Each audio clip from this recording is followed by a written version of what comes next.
Hello welcome back to my YouTube channel. എല്ലാവർക്കും പുതിയൊരു വീഡിയോയിലേക്ക് സ്വാഗതം. കുറേ നാളായില്ലേ നമ്മൾ കണ്ടിട്ട്. എന്തായാലും ഇന്നൊരു പുതിയ വീഡിയോ ചെയ്യാമെന്ന് വിചാരിച്ചു. പിന്നെ ഏട്ടൻ്റെ ഫ്രണ്ടും വൈഫും നാട്ടിൽ നിന്ന് വരുന്നുണ്ട്. അപ്പോൾ ഞാൻ അവർക്കുള്ള ഫുഡൊക്കെ ഉണ്ടാക്കുന്ന തിരക്കിലായിരുന്നു. നമുക്ക് നോൺ കഴിക്കാൻ പറ്റാത്തൊരു സമയമായതുകൊണ്ട് ഫുള്ള് വെജാണ് കേട്ടോ ഉണ്ടാക്കി കൊടുത്തത്. അപ്പോൾ അവർ ഉച്ച സമയത്താണ് എത്തിയത്. ഏട്ടൻ ഓഫീസിൽ നിന്ന് നേരെ അവരെ വിളിച്ചിട്ട് വരികയായിരുന്നു. നമ്മൾ ഫുഡൊക്കെ കഴിച്ചു ഒന്ന് മയങ്ങിയിട്ട് പിന്നെ ഇന്ന് കല്ലുൻ്റെ സ്കൂളിൽ ഫെയ്റ്റ് നടക്കുന്നുണ്ട്. അപ്പോൾ അങ്ങോട്ടാണ് കേട്ടോ പോണത്.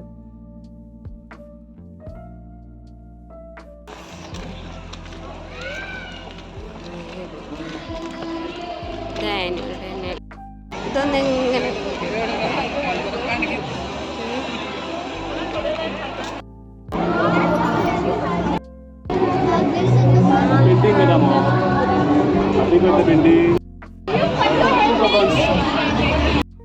കല്ലുവിന് ഓൾറെഡി പാസ്സൊക്കെ കിട്ടിയിട്ടുണ്ടായിരുന്നു. അപ്പം ഞങ്ങൾക്കുള്ളത് അവിടെ പോയതിന് ശേഷമാണ് കേട്ടോ എടുത്തത്.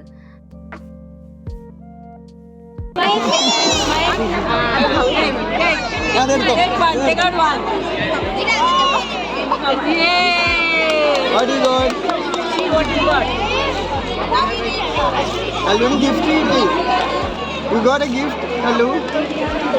എന്താ കല്ലു? What gift you got? Just take. കൺസെയോ ഇതെന്താ?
Seconds.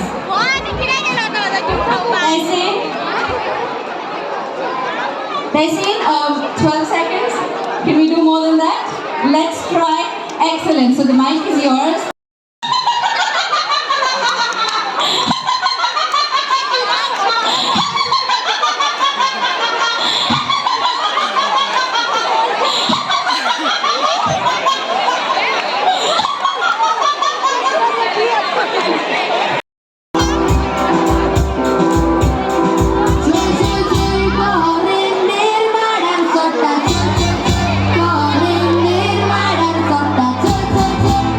പ്രോഗ്രാമൊക്കെ ചെയ്യുന്നത് അവിടുത്തെ സ്റ്റുഡൻസ് തന്നെയാണ് കേട്ടോ.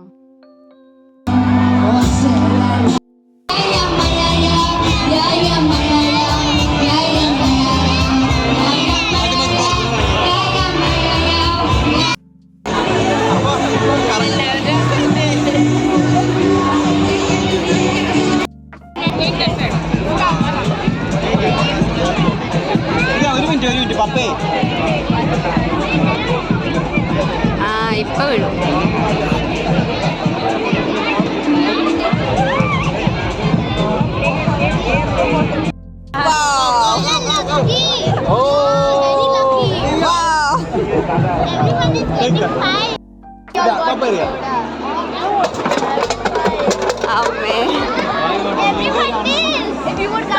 രണ്ട് കൂടെ അവിടുന്ന് നമ്മൾ ഇറങ്ങിയിട്ട് നേരെ പോയത് ഇവിടെ അടുത്ത് മാപ്സ ടെമ്പിൾ ഉണ്ട്. ബോഡ്ഗേശ്വർ ടെമ്പിളാണ്. അപ്പോൾ അവിടുത്തെ ജാത്രയാണ് കേട്ടോ. ബോഡ്ഗേശ്വർ ജാത്ര എന്നാണ് പറയുക.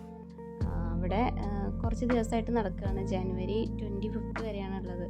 അപ്പോൾ നമ്മൾ അങ്ങോട്ടും പോയിട്ടോ. രാത്രി 2 മണി വരെയും ഉണ്ടായിരിക്കും. അപ്പോൾ നല്ല തിരക്കായിരിക്കും. സാധാരണ ഗോവയിലെ എല്ലാ സ്ഥലങ്ങളിലും പോയി കഴിഞ്ഞാൽ ടൂറിസ്റ്റുകളാണെങ്കിൽ ഇവിടുത്തെ ലോക്കൽസാണ് കേട്ടോ മെയിനായിട്ടുള്ളത്.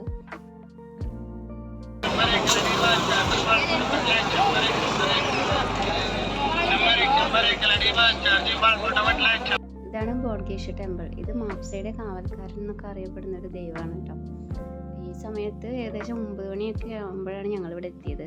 പക്ഷേ അത്യാവശ്യം നല്ല ക്യൂ ആയിരുന്നു അമ്പലത്തിൽ തൊഴാനായിട്ട്. ഞങ്ങൾ ആ ഭാഗത്തേക്കൊന്നും പോയില്ല കേട്ടോ.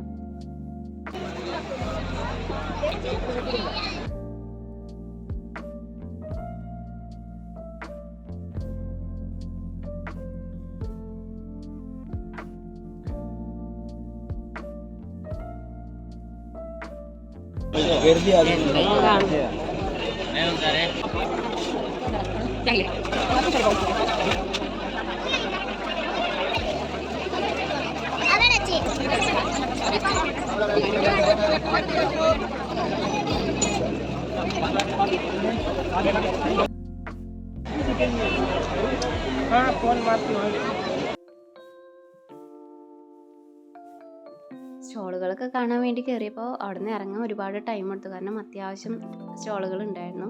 പിന്നെ സാധനങ്ങൾക്ക് റേറ്റ് കുറവിലാണ് കൊടുക്കുന്നത്. നമ്മൾ പ്രത്യേകിച്ചൊന്നും വാങ്ങിയിട്ടില്ല, കമ്മലൊക്കെ വാങ്ങിച്ചിട്ടോ.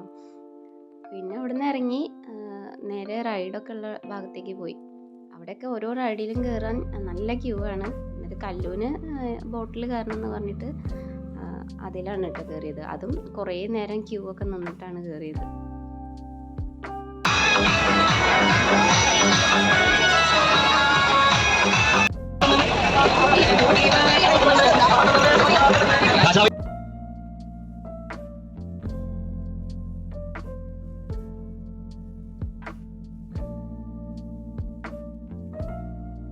ഇത് കൂടാതെ ഇവിടെ സ്റ്റേജിൽ കൾച്ചറൽ പ്രോഗ്രാംസും ഒക്കെ നടക്കുന്നുണ്ട്. അതൊന്നും നമ്മൾ ആ ഭാഗത്തേക്കൊന്നും പോയിട്ടില്ല. ഇതൊക്കെ കണ്ടു കഴിയുമ്പോൾ തന്നെ അത്യാവശ്യം സമയം എടുത്തു. കല്ലു ഇടയ്ക്കിടയ്ക്ക് വെള്ളത്തിലേക്കൊക്കെ ഇറങ്ങാൻ നോക്കുന്നുണ്ടായിരുന്നു. പിന്നെ അതുമല്ല, കല്ലുവിന് ഇതിൻ്റെ ടെക്നിക്ക് വല്ലാതെ അറിയാതെ കാരണം കല്ലു അവിടെ ഇവിടെയൊക്കെ ആയിട്ട് സ്റ്റെക്കായി നിൽക്കുമായിരുന്നു. ഇവിടുന്ന് ഇറങ്ങി ഞങ്ങൾ നേരെ പോയത് ബാഗ ബീച്ചിലാണ്. അപ്പോൾ പോണ വഴിക്ക് ഫുഡൊക്കെ കഴിച്ചു. പിന്നെ ഈ സമയത്ത് പോകാൻ പറ്റിയ സ്ഥലം അത് മാത്രമല്ലേ ഉള്ളൂ. അവരിത് 2-3 ദിവസം ഇവിടെ ഉണ്ടായിരുന്നു. പിന്നെ ഏട്ടന് ഓഫീസൊക്കെ ഉള്ളതുകൊണ്ട് അവർ ഒറ്റയ്ക്കാണ് കറങ്ങാനൊക്കെ പോയിരുന്നത്. അതൊക്കെ കഴിഞ്ഞത് അവർ പോവാണ്. പിന്നെ ഇവരെ കുറിച്ച് പറയുകയാണെങ്കിൽ വീട് പൊന്നാനിയാണ് കേട്ടോ. പിന്നെ ഏട്ടൻ്റെ കൂടെ പഠിച്ചതാണ്. അപ്പോൾ കുറേ ആയി ഇങ്ങോട്ട് വരണമെന്ന് പറയുന്നു. അപ്പോൾ പിന്നെ ഞങ്ങളൊന്ന് ഫ്രീ ആയപ്പോൾ വന്നോളാൻ പറഞ്ഞു. അങ്ങനെ അവർ 2 പേരും 3-4 ദിവസം അടിച്ച് പൊളിച്ചിട്ട് പോവാണ്. അപ്പോൾ ഇന്നത്തെ വീഡിയോ ഇത്രയേ ഉള്ളൂ. ഇഷ്ടപ്പെട്ടാൽ ലൈക്ക് ചെയ്യാം.